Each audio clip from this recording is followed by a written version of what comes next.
Let's set the scene. The year was 2007, the first iPhone hit the market, LeBron James reached the NBA Finals for the first time, and how old was I? Let's forget that. Back to the point. Down at the Law School Admissions Council, they made a change to the LSAT that we'd never forget. Specifically, they made a change to reading comprehension. Instead of facing the usual 4 long passages, followed by a handful of questions, LSAT students were first introduced to comparative reading, 2 shorter passages that are meant to be read in relationship to each other. If you ever wondered why some practice tests don't have a comparative reading section, now you know. Now, don't get too stressed. Comparative reading is still part of the reading comprehension section that we all know and love. All of the skills that you've been building up to this point are still going to be useful here.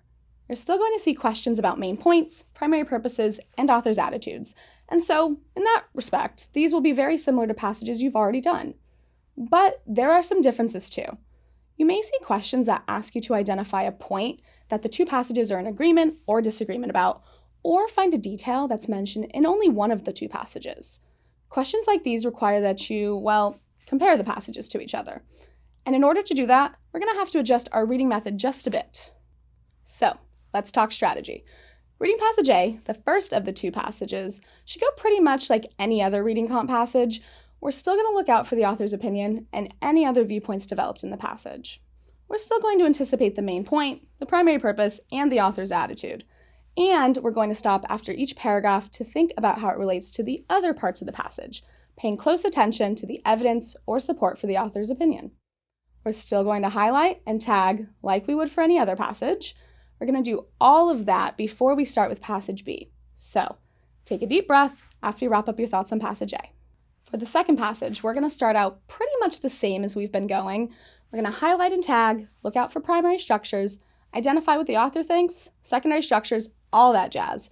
But here's where the game changes just a bit. As we work our way, paragraph by paragraph, through passage B, we're going to fill out a very creatively named comparison chart. We use a comparison chart to help keep track of the overlap, or lack thereof, between the 2 passages. On the left side of the chart, keep note of topics, especially those that the authors have opinions on that appear in both passages. On the right side of the chart, keep a running list of the things that only appeared in passage B. Once you finish reading passage B, you can jot down a list of things only covered in passage A. You get the idea. This may seem like a lot of work, but it's really just tagging with a twist. And just like tagging is invaluable for the time spent in single passages, I can confidently promise you that it will pay off in comparative passages also. It will also get easier and feel more natural as, you guessed it, you practice. The LSAT is going to ask a ton of questions about agreements and disagreements, and about whether things were brought up in one of the passages or both of the passages. And they'll try to confuse us with answers that mix up what each passage said. So, the better we can organize our thoughts about how the 2 passages compare up front, the more confidently and quickly we'll get through the questions.